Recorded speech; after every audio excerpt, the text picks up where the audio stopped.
오늘 본문 18절 말씀 보면 때가 이르면 문나라와 언어가 다른 민족들을 모으리니라고 말씀하세요. 이 말씀은 유대인과 이방인을 포함한 모든 하나님의 택한 백성들을 하나님께서 모으시는 그때가 있다라는 말씀입니다. 모든 것에는 하나님의 때가 있고 또 모든 것은 하나님의 계획하심과 섭리 아래 움직이게 됨을 말씀하시는 겁니다. 18절에도 그들이 와서 나의 영광을 볼 것이며 라고 말씀하세요. 여기에 나타난 나의 영광, 즉 여호와의 영광은 우리의 구원자 예수 그리스도를 말씀하는 겁니다. 이사야 59장 19절에서도 여호와께서 그 기운에 몰려 급히 흐르는 강물같이 오실 것이다 라고 말씀하시는데, 그 강물같이 흐르는 강물처럼 임하는 분이 누구냐? 예수 그리스도를 말씀하고 있는 겁니다. 또 이사야 60장 2절에도 오직 여호와께서 내 위에 임하실 것이며 그의 영광이 내 위에 나타나리니 라고 말씀하시는데, 그의 영광이 누구냐? 예수 그리스도의 강림을 예언하고 있는 겁니다. 다시 말하면 예수 그리스도께서 나타나실 것, 예수 그리스도께서 임하실 것을 예수님께서는 예언하고 계시고 보여주고 계시고 말씀하고 계십니다.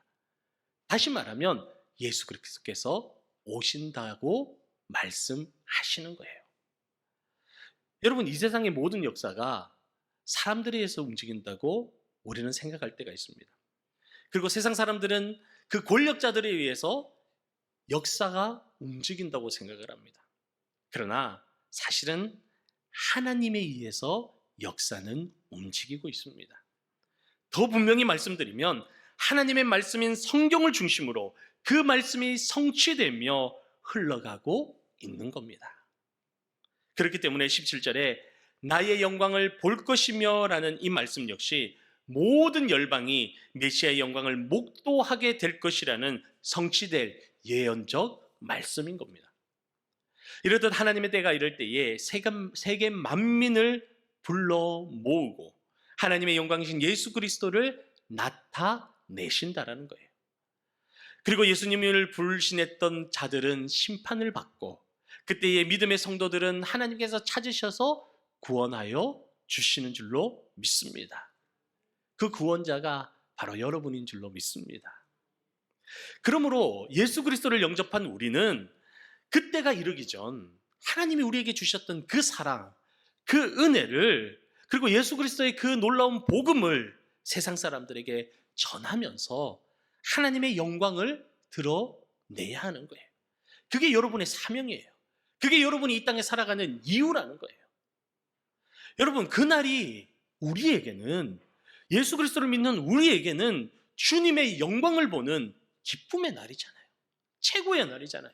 그러나 예수님을 믿지 않는 나의 가족과 친척과 친구와 이웃들, 그들에게는 그날은 두려운 날이에요.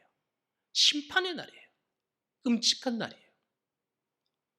그렇기 때문에 우리는 그들에게 내가 받았던 그 은혜, 그 축복, 그것을 증거하고 보여줌으로 하나님의 영광을 나타내야 될 줄로 믿습니다. 그러나 세상 사람들에게 예수님을 증거하고 하나님의 영광을 나타내는 건 사실 쉽지가 않습니다. 어렵습니다. 이미 예수님께서는 이 땅에 오셨습니다. 그리고 수많은 기적을 일으키고 수많은 역사를 새롭게 쓰셨고, 그리고 본인이 하나님의 아들이요 우리의 구원자 메시아이심을 스스로 나타내 보여주셨습니다. 그런데 그럼에도 불구하고 많은 사람들이 자기의 독선과 편견과 그리고 세상적인 욕심 때문에 마음의 눈이 어두워져서 하나님의 영광을 보지 못했어요. 그리고 지금도 보지 못하고 있는 겁니다. 이 하나님의 영광, 예수 그리스도의 은혜를 보는 여러분은 정말 복된 줄로 믿습니다. 그리고 많은 사람들이 하나님의 영광을 체험했음에도 불구하고 환경 때문에, 조건 때문에, 그리고 상황 때문에 예수님을 떠나거나 제자리에 머물러 있는 사람들이 참 많이 있어요. 몸이 아파서, 직장 때문에, 가족이 반대해서, 이런저런 이유들로 인해서 아직도 주님 앞에 서지 못하는 사람들이 많이 있다라는 겁니다. 여러분, 이런 사람들을 신방하면 똑같이 말하는 공통적인 말들이 있어요. 그게 뭐냐면 교회 나가야지요. 그리고 저도 옛날에는 정말 열심히 했습니다. 하나님께서 이런 응답도 주셨고 저런 응답도 주셨습니다. 저도 간증이 있습니다. 체험이 있습니다. 저도 예수님 믿습니다. 기도하고 있습니다. 그렇게 얘기를 해요. 공통적으로 그렇게 얘기를 해요. 그런데 예배에 나오지는 않는 거예요. 한 아버지가 4살짜리 아이를 데리고 햄버거 집을 갔어요. 그리고 아이에게 뭘 먹을 거냐 물었더니 애가 먹고 싶은 거 다 고릅니다. 햄버거, 콜라, 그리고 튀김, 감자튀김 다 골랐어요. 아버지는 샐러드만 다 골라서 이제 주문을 하고 자리에 왔습니다. 음식이 나오고 각자 자기가 주문한 음식을 먹었어요. 근데 아버지가 샐러드만 먹다 보니까 갑자기 감자튀김이 먹고 싶은 거예요. 그래서 아들에게 너무나 당연하게 손을 뻗으면서 아빠가 감자튀김 몇 개만 먹을게 하고 손을 딱 뻗는데 그 동시에 아들이 뭐라고 했을까요? 안 돼, 내 거야, 싫어, 그런 거예요. 아버지가 그 말에 상처를 받았어요. 아니, 이 녀석이 분명히 아빠가 사준 걸 알 거고 그 돈이 아빠에게서 나온 것도 알 거고 자기가 지금 먹고 있는 걸 아빠가 다 해준 걸 뻔히 알 건데, 아니 어떻게 싫어요란 말이 칼같이 나오지? 그리고는 아빠가 상처를 받은 거예요. 배영망덕한 놈, 뻔뻔한 놈, 이기적인 것, 그러면서 상처를 받았어요. 여러분, 우리 아들 얘기 아닙니다. 저희 아들은 잘 줍니다. 잘 나눠줘요. 근데 여러분, 얼마나 많은 사람들이 하나님을 향해서 이 아이와 같은 태도를 취하면서 살아가고 있느냐 하는 거예요. 하나님께서 우리에게 주신 그것에 대한 보답으로 아주 작은 것을 요구하십니다. 그런데 우리는 칼같이 대답을 해요. 싫어요. 안 돼요. 내 거예요. 하나님께서 우리에게 모든 것을 주시고 10분의 1만 하나님을 위하여 쓰라고 얘기를 합니다. 근데 우리는 뭐라고 대답합니까? 안 돼요. 싫어요. 내가 쓰기도 부족해요 라고 말해요. 근데 여러분, 하나님의 말씀 보면 그 10분의 1도 사실 하나님이 달라고 하는 거예요? 아니에요. 그 하늘의 창고에 넣어서 너에게 복이 되도록 하라는 거예요. 다시 말하면 10분의 9는 네가 쓰고 10분의 1은 하늘의 복으로, 하나님의 축복으로 바꾸라는 말씀이에요.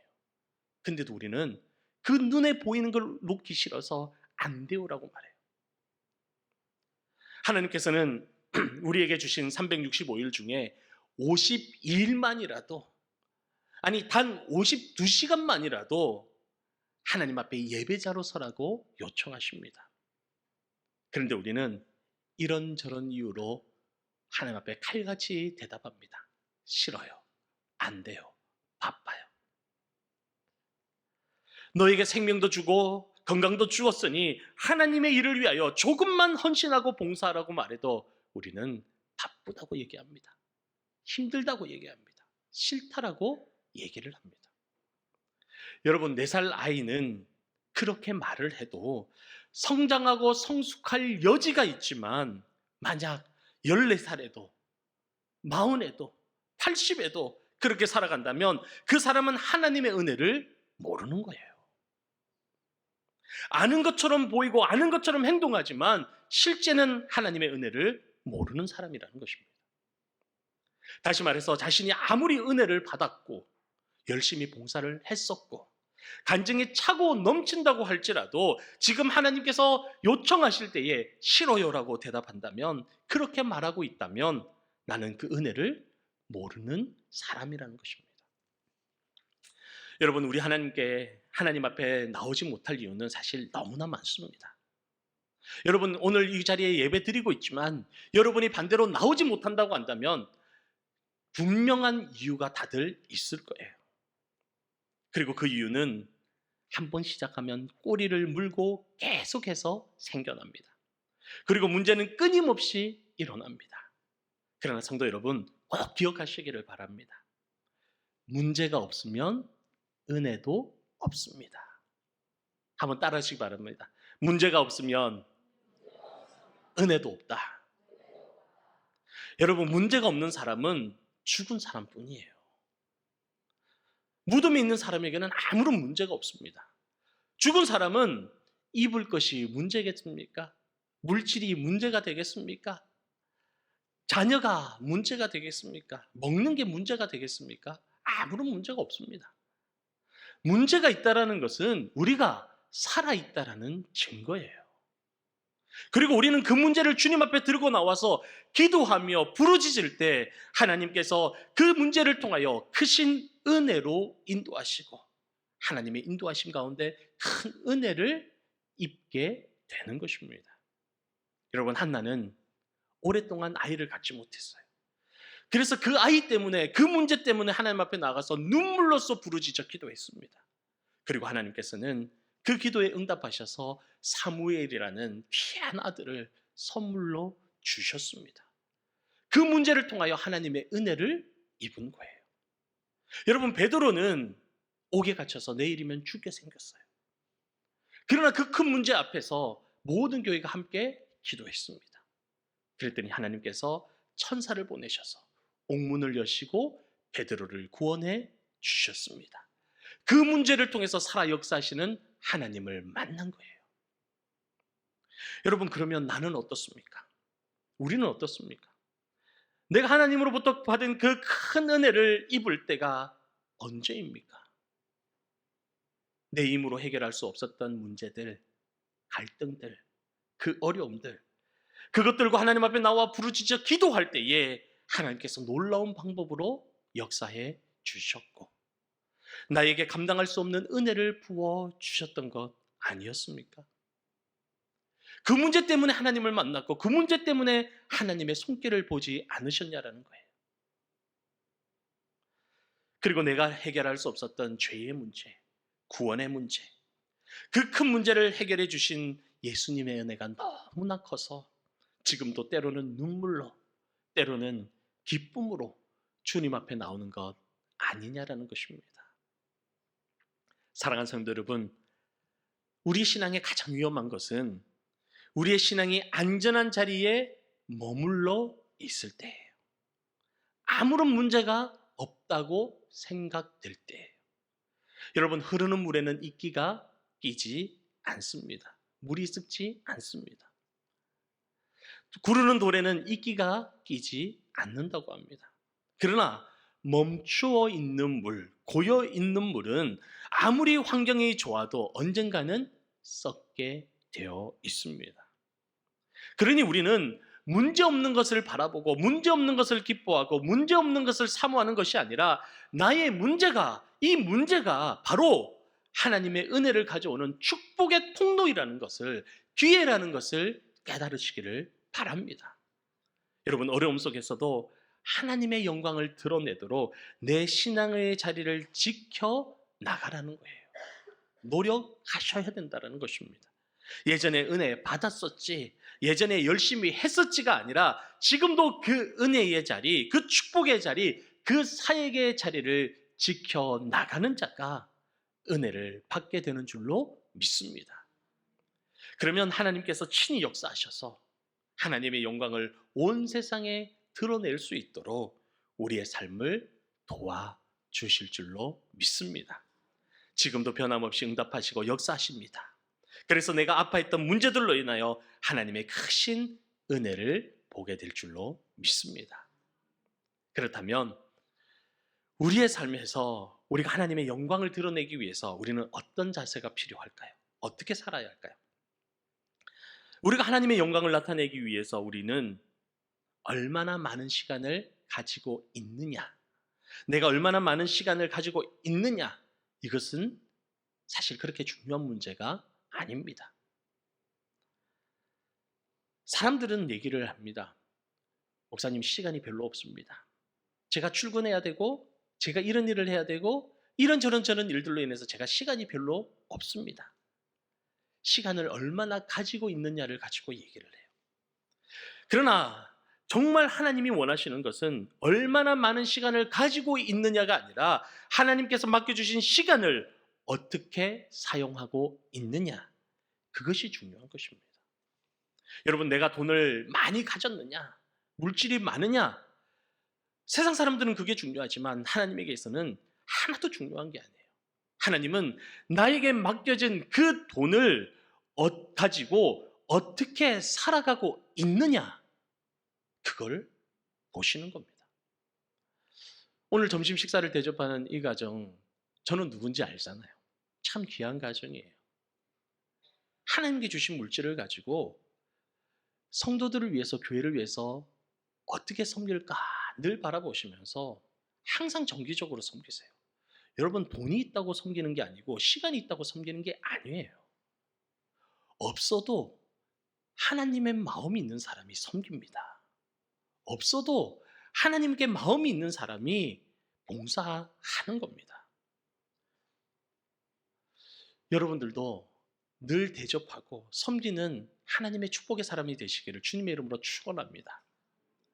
내가 얼마나 많은 재능을 가졌느냐, 얼마나 많은 달란트를 가지고 있느냐 하는 것은 중요한 게 아니에요.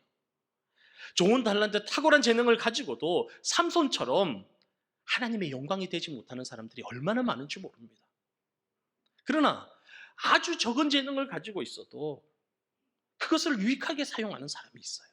사람들을 위해서, 성도들을 위해서, 하나님을 위해서 사용하는 사람들이 있어요.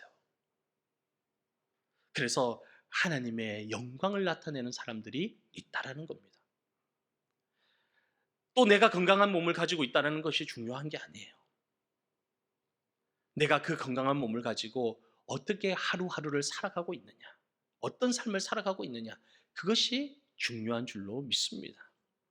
여러분, 나의 인생에서 출세할 수 있는 기회, 돈 벌 수 있는 기회, 권력을 잡을 수 있는 기회, 얼마나 그런 기회들이 많이 주어졌는가, 그것이 중요한 것이 아니라 그 기회를 가지고 내가 어떻게 사는가, 그것이 진짜 중요한 거예요. 그러므로 우리는 하나님의 영광이 세상에 가득하도록 때를 얻든지 못 얻든지, 능력이 있든지 없든지 하나님의 영광을 위하여, 예수 그리스도의 복음 사역을 위하여 최선을 다하고 그 삶의 자리를 살아가야 된다고 말씀하시는 것입니다. 그러한 사람은 하나님께서 귀하게 여기십니다. 그리고 그것을 감당할 수 있도록 능력도 주시고 오늘도 하나님이 붙들고 사용하시는 줄로 믿습니다. 여러분, 하나님이 사용하시는 사람을 세상 시각으로 볼 때에, 세상적인 눈으로 볼 때에 지혜 있고 능력 있고 집안 좋고 학벌 좋은 사람들 생각외로 많이 없어요. 한국 교회를 일으킨 능력의 사람들, 그 사람들은 전부 다 집안이 좋고 재력이 좋고 학벌이 좋았던 사람들이 아니었습니다. 물론 바울과 같은 사람도 있었지만 고린도전서 1장 26절을 보면 형제들아 너희를 부르심을 보라. 육체를 따라 지혜로운 자가 많지 아니하며 능한 자가 많지 아니하며 문벌 좋은 자가 많지 아니하도다라고 말씀하세요. 여러분, 하나님께서는 세상에 미련한 것을 택하셔서 지혜 있는 자들을 부끄럽게 하십니다. 하나님께서는 약한 것을 택하셔서 강한 것들을 부끄럽게 하시는 분이십니다. 왜 그렇게 하실까요? 왜 많은 편한 방법이 있는데 하나님은 구태여 그런 방법을 사용하실까요? 고린도전서 1장 29절에 그 답을 우리에게 주세요. 이는 아무 육체도 하나님 앞에서 자랑하지 못하게 하려 하심이니라. 아멘. 여러분, 우리는 내가 쓰임받는 것 하나님 앞에 자랑할 게 하나도 없어요. 내세울 거 하나도 없어요. 만약에 굉장히 능력 있는 사람이 하나님의 일을 하게 된다면 사람들이 뭐라고 할까요? 저 사람은 많이 배웠으니까, 저 사람은 돈이 많으니까, 저 사람은 능력이 있으니까, 그러니까 저런 일들을 하지라고 얘기해요. 그 순간 누구의 이름이 높여지는 거예요? 하나님이에요? 그 사람이에요?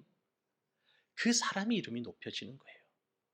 그러나 연약함에도 불구하고, 부족함에도 불구하고, 못났음에도 불구하고 하나님의 일을 묵묵하게 섬기며 나아갈 때 누구의 이름이 빛날까요? 하나님의 이름이 빛나는 거예요. 하나님의 영광이 나타나는 것입니다. 저는 우리 교회 성도님들이 섬기시는 것을 보면서 그런 생각을 참 많이 해요. 하나님이 도우시는구나. 하나님이 힘주시는구나. 그러니까 저 자리를 묵묵하게 섬겨 나가시는구나. 그 모습을 볼 때가 참 많아요. 이것이 하나님의 방법입니다. 하나님이 일하시는 방법이에요. 여러분, 예수님께서 제자를 뽑으실 때 누구를 뽑으셨습니까? 세상적인 관점에서 보면 바리새인을 뽑으면 제일 좋아요. 제일 일하기가 편해요. 왜냐하면 그들은 가문이 훌륭합니다. 집안이 좋습니다. 그리고 공부도 많이 한 사람들이에요. 하나님 말씀을 잘 알아요. 그리고 잘못되기는 했어도 나름대로 하나님을 사랑하는 열정이 굉장한 사람들이었어요. 어쩌면 우리의 열정이 따라가지도 못할 정도예요. 그러나 예수님은 바리새인 중에서 제자를 뽑지 않으셨어요. 오히려 하나님의 일과는 전혀 무관할 것 같은 어부들을 제자로 부르셨습니다. 그리고 이스라엘 모든 사람들이 멸시하는 세리를 부르셔서 제자로 삼으셨어요. 그리고 그들을 통해서 세계 복음의 문을 열어 가셨던 것입니다. 사랑하는 성도 여러분, 여러분들은 오늘 말씀을 통해서 무엇을 보십니까? 하나님께서 우리에게 무엇을 가르쳐 주고 계신가요? 아무리 연약한 사람이라도 하나님 손에 붙들리면 능력 있는 하나님의 일꾼이 될 수 있음을 보여주시는 것입니다. 그렇기 때문에 우리에게 있어서 현재 나의 조건이 어떠한가, 이것이 중요한 것이 아니라 지금 내가 하나님 손에 붙들린 바 되었는가, 이것이 중요한 거예요. 지금 내가 얼마나 많이 가지고 있는가, 내가 얼마나 많이 소유하고 있는가, 이것이 중요한 것이 아니라 내가 지금 하나님 손에 붙들려 있는가, 그것이 진짜 중요하다는 것입니다. 사랑하는 영일만의 성도 여러분, 지금 내 나이가 많으십니까? 지금 나의 건강이 좋지 않으세요? 물질적으로 하나님의 일을 하기에는 부족하다고 생각하십니까? 배움이 적어 두렵습니까? 너무나 내성적이고 소극적이어서 자신이 없으신가요? 내가 이유를 들고 하나님 앞에 핑계를 대는 한 나는 평생 영원히 하나님의 영광을 드러내는 삶을 살지 못할 것입니다. 이제 나이, 건강, 물질, 학식, 성격 이런 거 바라보지 마시고 이 모든 것을 넘어서시는 하나님을 바라보시기를 축복합니다. 그래서 내가 그 능력에 하나님께 붙들린 바 되었는가, 나를 사용하시는 그 하나님께 붙들린 바 되었는가, 그것만 바라보는 하나님의 거룩한 성도가 되시기를 간절히 소망합니다. 하나님은 오늘도 사람을 통해 역사하십니다. 우리를 통해 역사하십니다. 다른 사람이 아니라 나를 통해 우리 가족을 구원하시고 나의 이웃을 구원하시고 이 지역을 구원하여 주십니다. 그래서 하나님께서는 오늘도 하나님의 영광을 위하여 살아갈 그 축복의 사람을 찾고 계신 것입니다. 사랑하는 영일만의 성도 여러분, 그 사람이 바로 여러분이 되시기를 주님의 이름으로 축원합니다. 이제 나의 삶의 자리에서 예수 그리스도의 영광을 드러내는 영일만의 모든 성도 되시기를 주님의 이름으로 축원합니다.